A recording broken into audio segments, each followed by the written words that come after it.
This is not the first time I've had to call out Sony for PlayStation Plus just being horrendous, okay? I'm one of the first people that ever subscribed to PlayStation Plus. I said this in my video a year ago when they went to tiers. I subscribed to the service since 2010.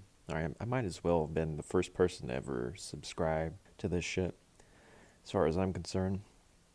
I've only seen the service get worse over time. So now, today, they've announced, I don't know when this goes into effect, September 6th. Okay. So in just a few days, the price for PlayStation Plus is going up across the board.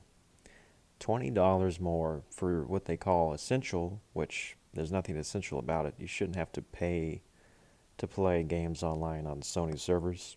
So it's not just $20 more, that's a 33% increase for what they deem essential. Alright, so if it was really essential, then why would you charge people more? Okay, so they're going up for extra another $15, tack that on, and $160 for the premium, which is completely useless because out of all the services they could provide, okay, it's nice to have cloud storage. That's been there since the beginning, if I remember correctly.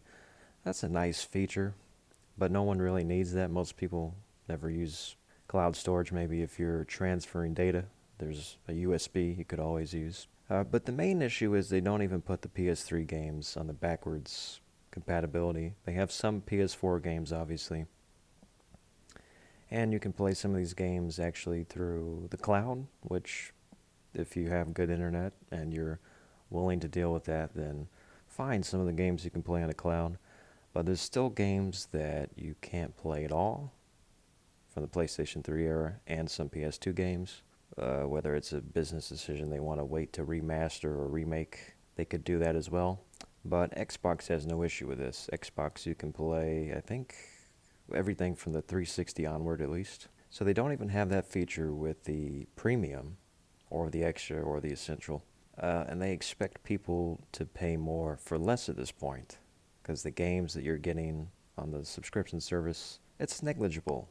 Okay, the games are negligible because you have to at least wait typically a few years for these games to go through their cycle before they end up on the service. I will say the best that Sony did, a year ago they put Returnal and Demon Souls, which were the two PlayStation 5 launch titles. They actually did put those on extra, so that was nice of them.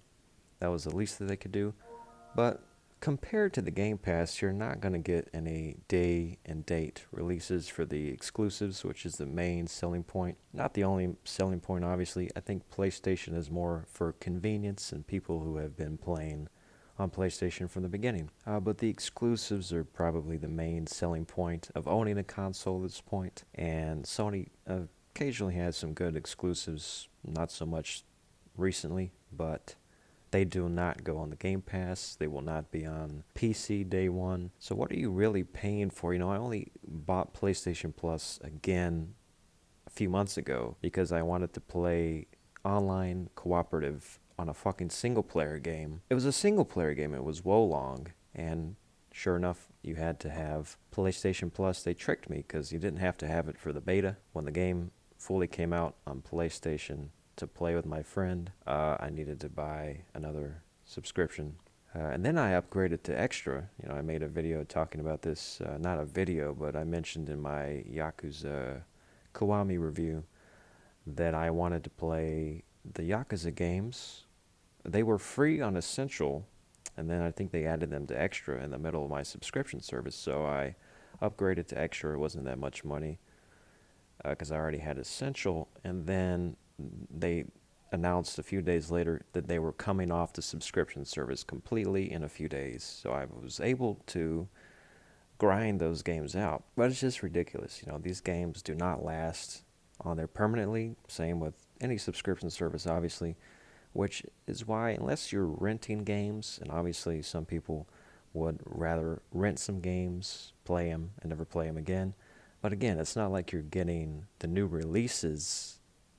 Very, very rarely you might get a game, maybe a discount through PlayStation Plus, but usually the game is going to be garbage if they're offering that.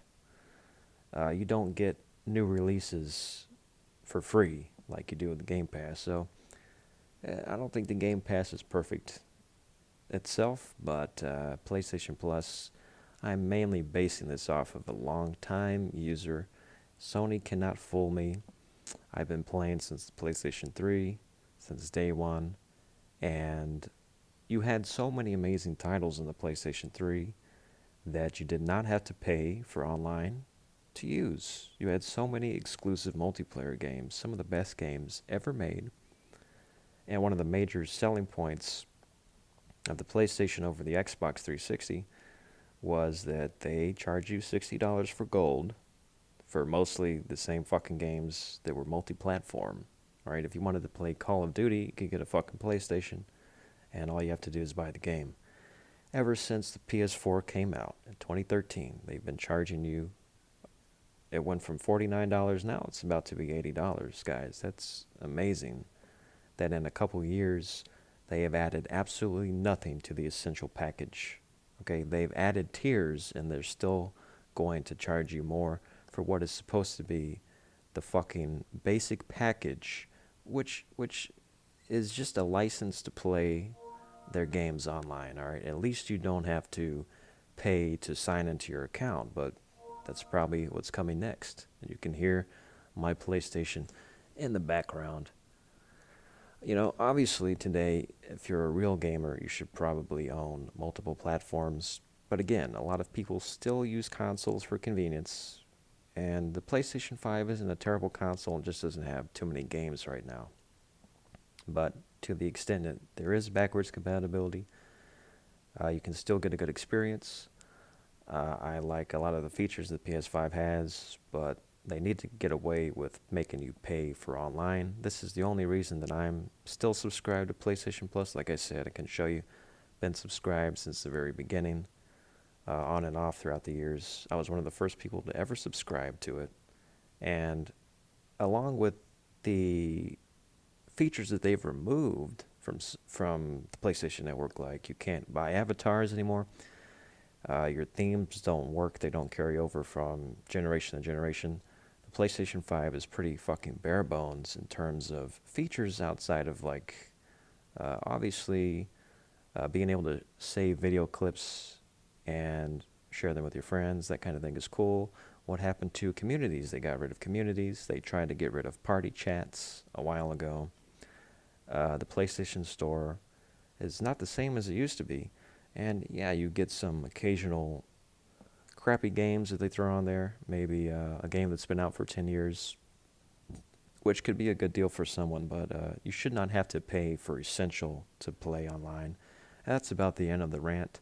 I think it's not going to help Sony's stock price, and it's not going to hurt. It's not going to help consumer confidence. It's only going to hurt the consumers. I don't imagine anyone except for the most delusional, hardcore Sony fanboy could possibly be celebrating this. I don't know what they're thinking.